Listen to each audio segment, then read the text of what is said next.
how to sync your Outlook calendar with ClickUp.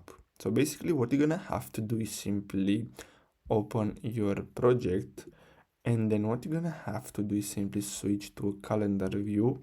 And after that, after you click on calendar here at the top, what you're gonna have to do is simply click on customize. Now simply click on calendar option, and then you're gonna have to simply click on sync with calendar, my bad.